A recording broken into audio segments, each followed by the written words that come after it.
Elizabeth. I am 6 years old, and though I cannot see the world like you do, I can feel it deeply, beautifully, and in ways only God can make possible. My story is one of loss, love, and God's amazing grace. It's a story that proves that even when you walk through the darkest valley, as Psalm 23:4 says, I will fear no evil, for you are with me. Your rod and your staff, they comfort me. I was born in a small village in Africa, to parents who loved me deeply. My mother's touch was soft and warm, and my father's voice was strong and reassuring. But I never saw their faces. I was born blind. My mother used to tell me that God had a special plan for me. Even though I couldn't see the sunlight or the stars, she would sing me songs about Jesus, about how he heals, provides, and loves unconditionally. But when I was just a baby, something happened. My parents were gone. I survived, but I lost everything: my parents, my home, and any chance of seeing the faces of the people who loved me. It was a time of great darkness, both physically and emotionally. But even then, God's hand was on my life. Psalm 68:5 says, A father to the fatherless, a defender of widows, is God in his holy dwelling.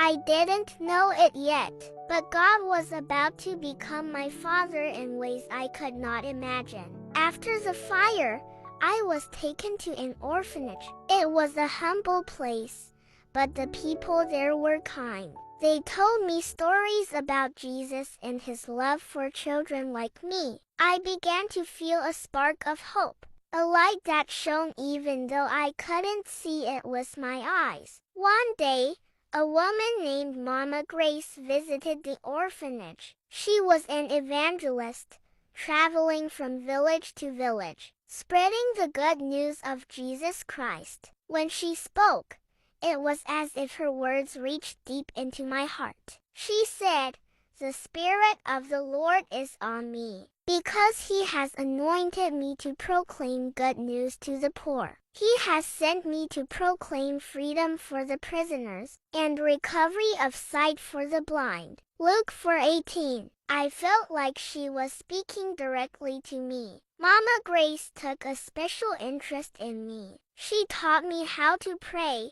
how to listen to God's voice, and how to trust him with my whole heart. She told me that my blindness was not a curse, but a gift that God could use to show his glory. For we live by faith, not by sight. 2 Corinthians 5:7. She would remind me. It was during one of these lessons that I decided to give my life to Jesus. I was only 4 years old, but I knew in my heart that I wanted to serve him. From that day on, my life began to change. At the orphanage, I was given a dog named Jack. Jack was no ordinary dog. He was a gift from God.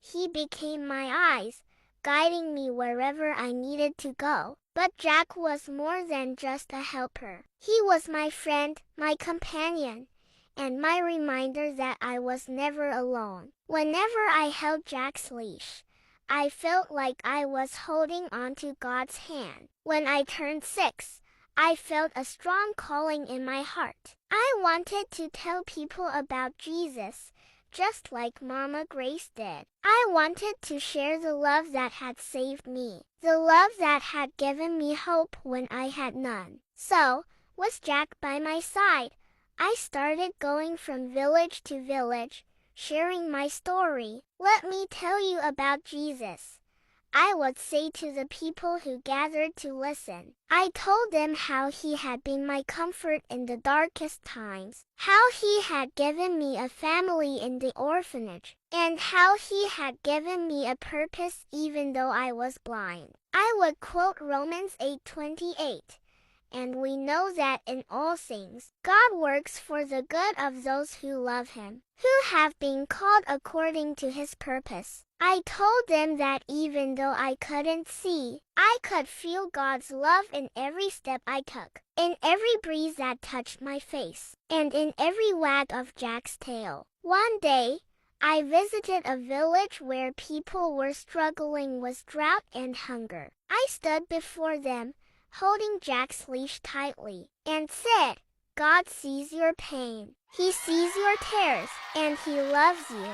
I shared the story of Hagar, who called God El Roi, the God who sees, because He saw her in her distress. Genesis 16:13. As I spoke, I could hear people crying. I told them that Jesus said in Matthew 11:28, Come to me, all you who are weary and burdened, and I will give you rest. By the end of that day, many people had come forward to give their lives to Jesus. Jack and I continued our journey, visiting schools, markets, and churches. Each time, I shared how God had been my strength. I told them about the fire, about losing my parents, and about how Jesus had become my everything. I told them that even though I couldn't see the world, I could see God's love shining brightly in my heart. One of my favorite Bible verses is Psalm 27:10.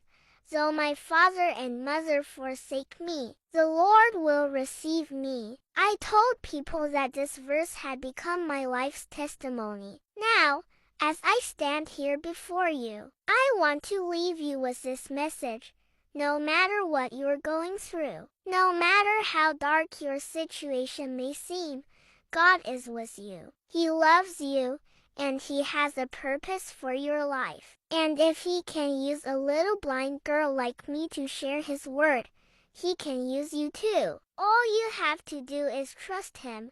Proverbs 3:5-6 says, Trust in the Lord with all your heart and lean not on your own understanding. In all your ways submit to Him, and He will make your path straight. Thank you for listening to my story. Jack and I will continue to go wherever God leads us, sharing His love and His word. Because even though I cannot see, I know that God is guiding every step I take. May God bless you all. Please like, share, and subscribe to support us. Renee